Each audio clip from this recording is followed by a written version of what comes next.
ধান কাটা মাড়াইয়ের যন্ত্র কেনায় হরিলুট, বাগের হাতেই লোপাট 5 কোটি টাকা। বিতরণে সংশ্লিষ্টরাই পকেটে ভরেছে, অভিযোগ কৃষকের। অনেক আগেই আপনার কাছ থেকে আইডি কার্ড নিয়েছিল, ছবি নিয়েছিল, তো মেশিন তো আমরা পাইনি। এই মেশিন ওই কর্মকর্তারা বিক্রি করে দিছে, আর আমার এই মোড়লগঞ্জ এলাকায় এরকম কোনো মেশিন নেই। নগদকে ধ্বংসের ষড়যন্ত্র চলছে, অভিযোগ সাবেক এমডি তানভীর মিশুকের। অভিযোগ অস্বীকার, দায়িত্ব ফিরে পাবার আশা পুরনো কমিটির। শ্রমিক ধর্মঘটে বন্ধ বহির্নোঙরে লাইটারেজ জাহাজে পণ্য খালাস, আটকে আছে শত শত জাহাজ। পণ্য নিয়ে সাগরে অপেক্ষায় মাদার ভেসেল। স্বাগত পূবালী ব্যাংক পিএলসি বিজনেস টাইমের সাথে আছে মাহমুদুল হাসান। দেখছিলেন শিরোনাম, এবার বিস্তারিত। ধান কাটা মাড়াই যন্ত্র কম্বাইন হারভেস্টারের দাম 35 লাখ টাকা। সরকার 23 লাখ টাকা ভর্তুকি দিয়ে কাগজে কলমে তালিকাভুক্ত কৃষকদের মাঝে বিতরণ করেছে 9 লাখে। কিন্তু বাস্তবে পাওয়া তো দূরের কথা, যন্ত্রগুলো চোখেও দেখেননি কৃষকরা। কাগজপত্র নিয়ে কৃষকদের নাম ভাঙিয়ে এক জেলা থেকেই লোপাট হয়েছে প্রায় 5 কোটি টাকা। কৃষকদের দাবি, বিতরণের সঙ্গে জড়িতরাই নিজেদের পকেটে ভরেছে সরকারি কোটি কোটি টাকা। শেখ জালালের ছবিতে বনি আমিনের বিশেষ রিপোর্ট।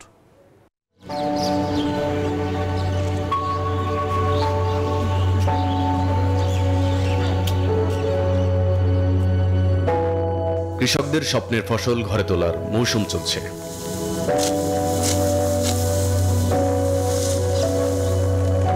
মরিলগঞ্জের মাঠ জুড়ে এখন কৃষকের ভীষণ ব্যস্ততা।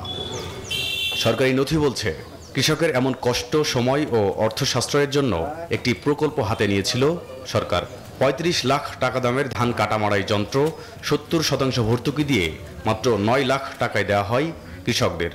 এই সুবিধায় গত 2 অর্থ বছরে বাগেরহাটের মোরেলগঞ্জের কৃষকরা পেয়েছেন 14টি কম্বাইন হারভেস্টার। সেগুলো বিতরণ হয় স্থানীয় কৃষি অফিসারের মাধ্যমে। কিন্তু সরেজমিনে গিয়ে দেখা গেল, এখনও আগের মতোই দল বেঁধে ধান কাটতে হচ্ছে এখানকার কৃষকদের। তাহলে মাড়াই যন্ত্রগুলো গেল কোথায়? যন্ত্র বিতরণের নথিতে থাকা নাম ঠিকানা ধরে একজন কৃষককে পাওয়া গেল। নাম সবুজ হাওলাদার। সরকারি একটা তালিকায় আপনার নাম আছে, যেখানে আপনি এই ধান কাটা এবং মাড়াই যন্ত্র পেয়েছেন। সেই যন্ত্রটা আসলে কোথায়?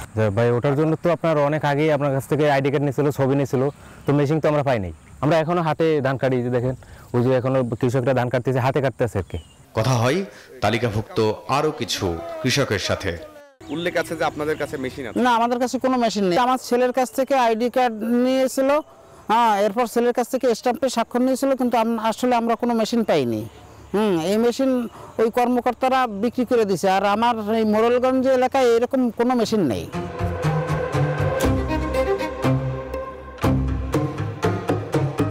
অভিযোগের বিষয়ে কথা হয় তৎকালীন কৃষি কর্মকর্তার সাথেও।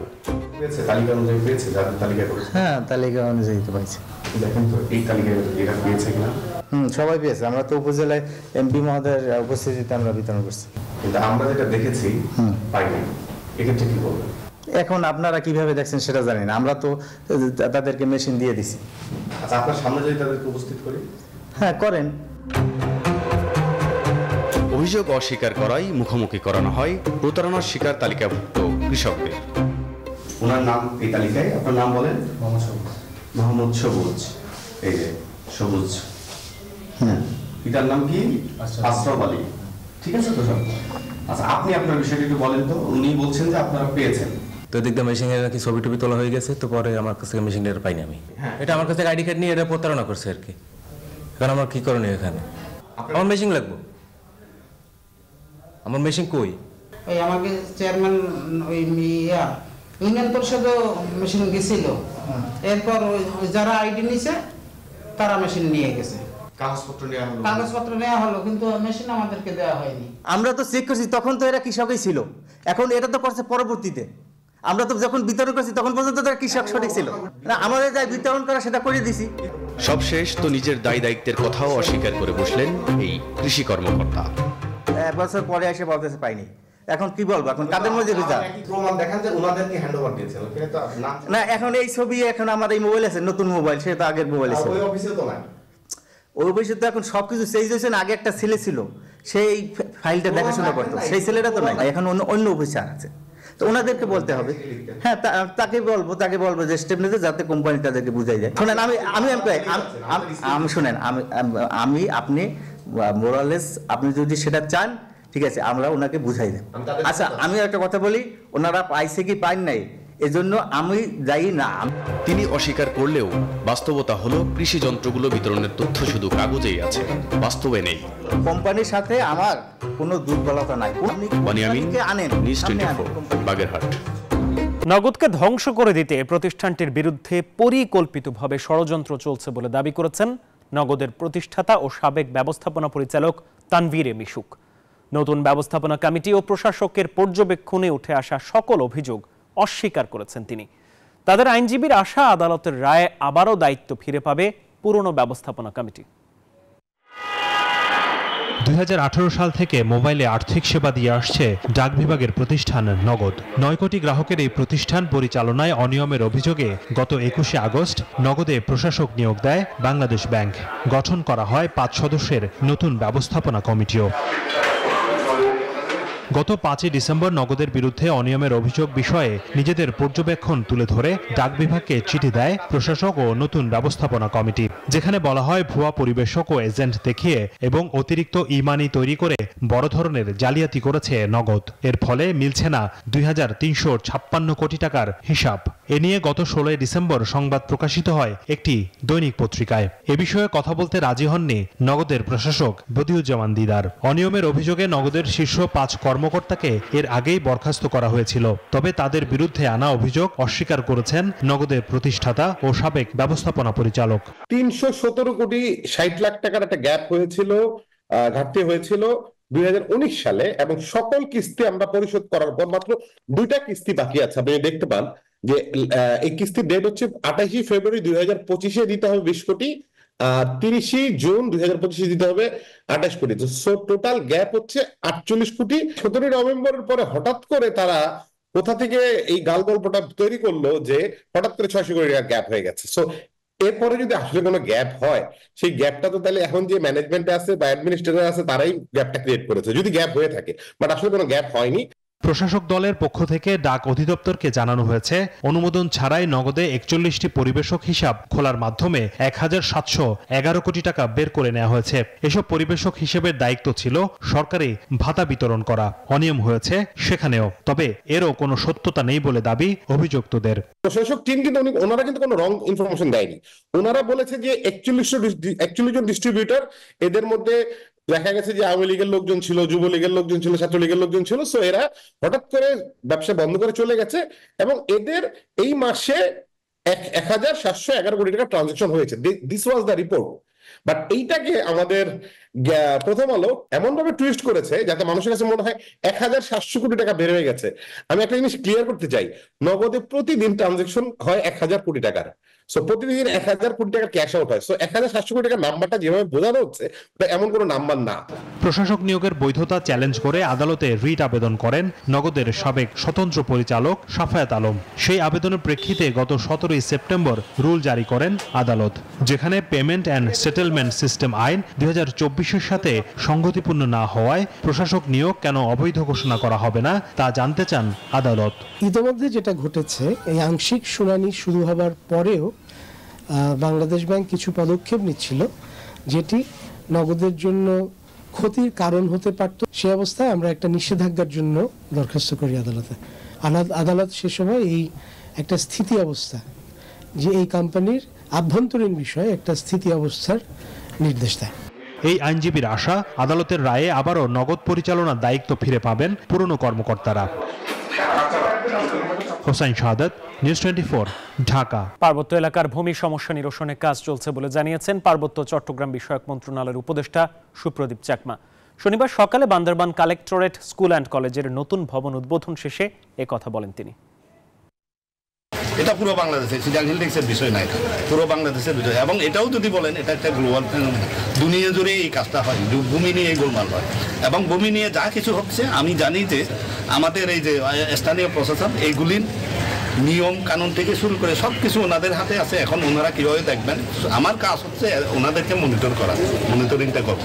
বাংলাদেশ ব্যাংকের governor doctor Ahsan H Mansur বলেছেন, যারা অর্থ নিয়ে দেশ ছেড়ে পালিয়ে গেছে তাদের অর্থ ফিরিয়ে আনার চেষ্টা চলছে। টাঙ্গাইলের ঘাটাইলে ইসলামী ব্যাংক বাংলাদেশ পিএলসির 400তম শাখার উদ্বোধনী অনুষ্ঠানে প্রধান অতিথির বক্তব্যে সব কথা বলেন তিনি। বলেন, মুদ্রাস্ফীতি এখনো অনেক বেশি, এটা কমিয়ে আনা হবে। তিনি আরো বলেন, ব্যাংক কোনো ব্যক্তিগত প্রতিষ্ঠান নয়, পারিবারিক প্রতিষ্ঠানও নয়, আমানতকারী সবাই ব্যাংকের মালিক। এ সময় ইসলামী ব্যাংক পিএলসির চেয়ারম্যান ওবায়দুল্লাহ আল Masud, managing director Mohammad Monirul মাওলা সহ আরো অনেকে উপস্থিত ছিলেন।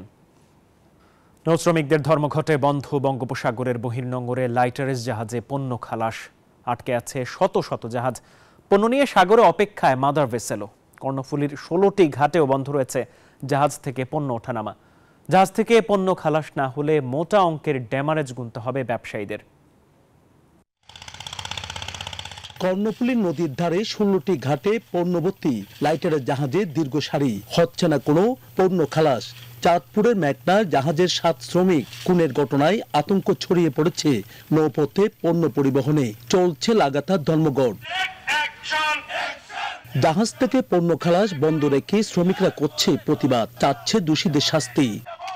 নৌ শ্রমিকদের খুন করেছে, তাদের গ্রেপ্তার করে শাস্তির আওতা আনতে হবে এবং ক্ষতিগ্রস্ত পরিবারকে 20 লক্ষ টাকা ক্ষতিপূরণ দিতে হবে।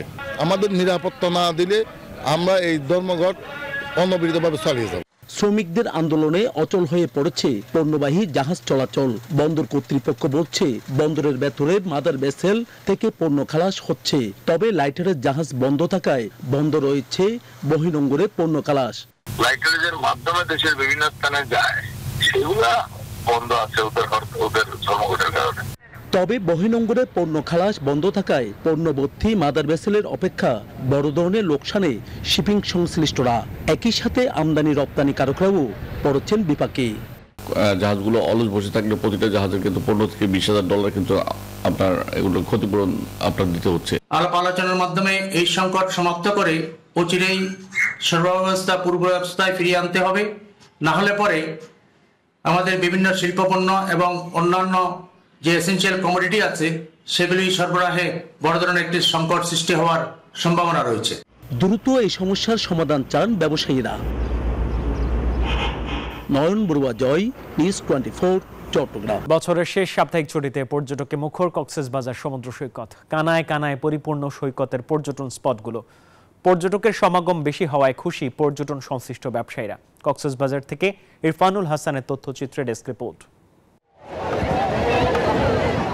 বছরের শেষ ছুটিতে কক্সবাজার সমুদ্র সৈকতে ভিড় বেড়েছে পর্যটকদের। সমুদ্র সৈকতের কলাতলি, সুগন্ধা এবং লাবণী 3টি পয়েন্টই পর্যটকদের পদভারে মুখরিত।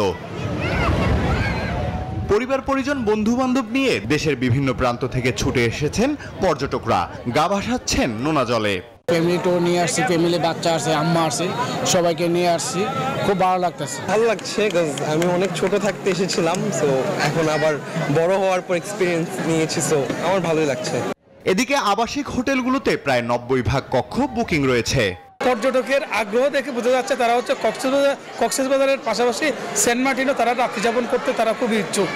পর্যটকদের নিরাপত্তা দিতে তৎপর আইনশৃঙ্খলা বাহিনী। জেলা শহর ছাড়াও হিমছড়ি, ইনানি, মহেশখালী ও রামুর পর্যটন স্পটগুলোতেও পর্যটকদের আনাগোনা লক্ষ্য করা গেছে। Desk report, news 24। রাজবাড়ীতে নতুন মৌসুমের পেঁয়াজ বাজারে উঠতে শুরু করলেও দাম কম হওয়ায় হতাশ কৃষকরা। মোকামে মুড়ি কাটা পেঁয়াজের দাম 1200 থেকে 1500 টাকা মন। কৃষকরা বলছেন, বেশি দামে পেঁয়াজের গুটি কিনতে হওয়ায় উৎপাদন খরচ বেড়েছে। বাজারে পেঁয়াজের দাম কমে যাওয়ায় উৎপাদন খরচ ওঠা নিয়েও শঙ্কায় তারা। সামনে সরবরাহ বাড়লে দাম আরো কমতে পারে বলে আশঙ্কা তাদের।